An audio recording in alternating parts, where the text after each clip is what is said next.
Interesting adjustment, treatment of outstanding expenses. Outstanding expenses meaning हमें पता ही है, expenses due but not yet paid. आप services ले चुके हो बट आपने अभी पेमेंट नहीं करी, मीनिंग में किसी को डाउट? No sir. ठीक है, तो जब आपने पे ही नहीं करी तो उसको करंट पीरियड का एक्सपेंस माना जाएगा कि नहीं माना जाएगा?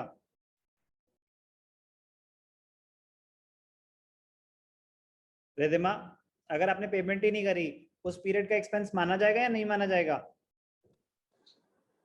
No sir. ओके, हो सकता है, सही बोल रहे हो।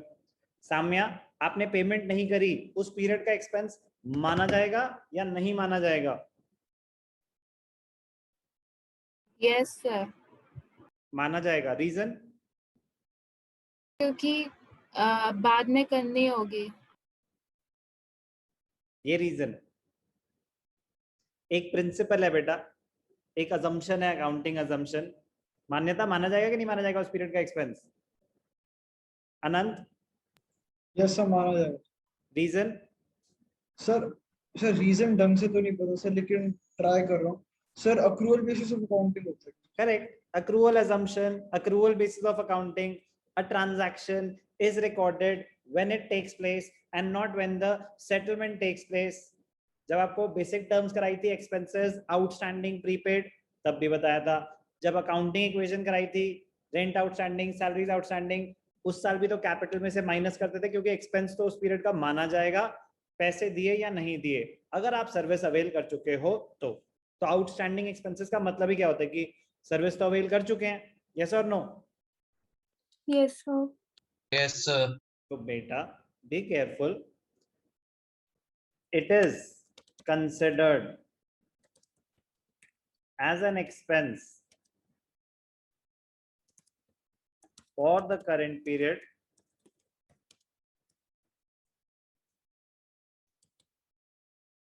because of the accrual assumption. accrual basis of accounting कह लो, accrual assumption कह लो, तो current period का expense तो माना जाएगा। Since the payment has not yet been made, it leads to creation of a liability. क्योंकि पेमेंट नहीं हुई तो हमारी एक लायबिलिटी क्रिएट हो गई है। कोई भी डाउट? No sir. ध्यान से देखना, बहुत ही इंपॉर्टेंट एंट्री है, इंटरव्यूज में, कॉलेज के इंटरव्यूज में पूछी जाती है, जॉब के इंटरव्यूज में पूछी जाती है, क्योंकि मैक्सिमम स्टूडेंट भूल चुके होते हैं। ऐसा नहीं कि मुश्किल है, भूल चुके होते हैं। और बड़ी कॉमन ट्रांजैक्शन, ऐसा थोड़ी ना होता है कि जैसी बिल आया एकदम से पेमेंट हो जाती है, कुछ टाइम तक ड्यू रहता है, तो नॉर्मल ट्रांजैक्शन होती है, तो बुक्स में आउटस्टैंडिंग एक्सपेंसेस की एंट्री पास होती ही होती है। एग्जाम्पल से समझेंगे, rent outstanding for the current year was 50,000, तो रेंट आउटस्टैंडिंग है 50,000, तो ये करंट पीरियड का एक्सपेंस माना जाएगा या नहीं माना जाएगा? श्रुत? सर माना जाएगा। माना जाएगा। और आपने पेमेंट अभी करी नहीं, तो दूसरा एस्पेक्ट, आपकी एक लायबिलिटी भी क्रिएट होगी। Yes sir. अकाउंट्स इन्वॉल्व क्या क्या है आपके हिसाब से? ट्राई करो, गलत होता है कोई दिक्कत नहीं, आपके हिसाब से। कैपिटल अकाउंट और आउटस्टैंडिंग रेंट। ओके, आपने बोला कैपिटल अकाउंट, क्यों? क्योंकि आपने रिवाइंड करा अपना थॉट प्रोसेस और आप गए अकाउंटिंग इक्वेशन में। तो जब रेंट आउटस्टैंडिंग होता था, हम कैपिटल में से माइनस करते थे और एक लायबिलिटी क्रिएट कर देते थे, यस और नो? Yes sir. तो वहां से आपने आंसर क्रिएट करा। अकाउंटिंग इक्वेशन की लिमिटेशन थी कि वहां पे तीन ही हेड्स थे, एसेट, लायबिलिटी, कैपिटल। क्या रेवेन्यू और एक्सपेंसेस के सेपरेट हेड्स थे वहां पे? No sir. No, but actual accounting में तो 5 कैटेगरीज होती हैं, asset, liability, capital, revenue, expense. Yes sir. Expenses की अब एक सेपरेट कैटेगरी है, तो आपको क्या वो डायरेक्टली कैपिटल में एडजस्ट करने की जरूरत है? No, sir. अब जैसे हमने सैलरीज पे करी थी तो अकाउंटिंग प्रोविजन में तो उनमें कैपिटल में एडजस्ट कर देते थे, तो अभी हमने जब सैलरीज पे करी तो या रेंट पे करा तो हमने एक्सपेंस के लिए एक सेपरेट अकाउंट क्रिएट करा ना, कैपिटल तो एडजस्ट नहीं करा। Yes, sir. ऐसे ही यहाँ पे अगर आउटस्टैंडिंग है लेकिन करंट पीरियड का अगर एक्सपेंस है तो एक अकाउंट हो गया रेंट अकाउंट और जो भी एक्सपेंस होगा एक्सपेंस अकाउंट, और दूसरा अकाउंट हो जाएगा आउटस्टैंडिंग एक्सपेंसेस। तो आउटस्टैंडिंग एक्सपेंसेस तो सही था बट कैपिटल नहीं, एक्सपेंस का नाम आएगा। क्लियर? Yes, sir. तो एक अकाउंट हो गया रेंट अकाउंट, एक अकाउंट हो गया रेंट आउटस्टैंडिंग। कोई भी डाउट? No, sir. अब एक्सपेंस उस पीरियड का बढ़ रहा है या कम हो रहा है? Sir, बढ़ रहा है. तो increase in expenses debited, rent account debited. But क्या आपने अभी पेमेंट करी है? No, sir. No sir. तो आपकी एक लायबिलिटी क्रिएट हुई to rent outstanding account, rent account debited to rent outstanding, amount was 50,000। कोई भी doubt? No, sir. Narration, rent due but not yet paid, simple. Yes sir. चलो एक और example मैं लिख देता हूं यहाँ पे रीजनिंग। रेंट अकाउंट डेबिट क्यों हुआ? क्योंकि आपका उस पीरियड का एक्सपेंस तो माना जाएगा क्योंकि आप सर्विस अवेल कर चुके हो, अक्रूवल अजम्पशन कहते हैं सर। रेंट आउटस्टैंडिंग क्रेडिट क्यों हुआ? आपकी लायबिलिटीज बढ़ रही है, तो इंक्रीज इन लायबिलिटीज क्रेडिटेड। कोई भी डाउट? No, sir. एक और एग्जांपल करते हैं,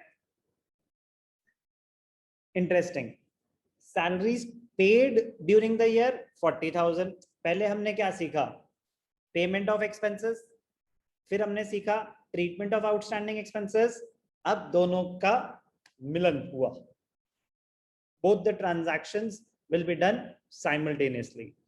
salaries paid during the year 40,000 and 10,000 are still due। तो बेटा रोनित, उस पीरियड का एक्सपेंस कितना माना जाएगा? 40,000 या 50,000 या 30,000? रोनित? यस सर, एक minute. Salaries paid 40,000, 10,000 are still due or still outstanding। ये सर उसी पीरियड का एक्सपेंस माना जाएगा सर। क्वेश्चन था उस पीरियड का एक्सपेंस कितना माना जाएगा? 40,000 या 50,000? 50,000। Okay good. तो एक अकाउंट इन्वॉल्व तो हो गया, सैलरीज अकाउंट। यस और no? Yes sir. Salaries account debited, तो उस पीरियड का एक्सपेंस माना जाएगा 50,000। पेमेंट कितनी हुई है? 40,000। तो कैश इन्वॉल्व है? Yes sir. कैश जा True रहा cash। है बिजनेस से, क्रेडिट होगा yes sir. To cash account. कितना कैश गया? 40,000। 40,000। अब 10,000 की आपने पेमेंट नहीं करी अभी, तो आपकी एक लायबिलिटी क्रिएट हो जाएगी। Yes sir. Third account involve हो जाएगा, salaries outstanding. It is a liability to salaries outstanding account. कितना? 10,000। Clear? Clear? Yes, sir. Salaries debit क्यों हुआ? Increase in expenses,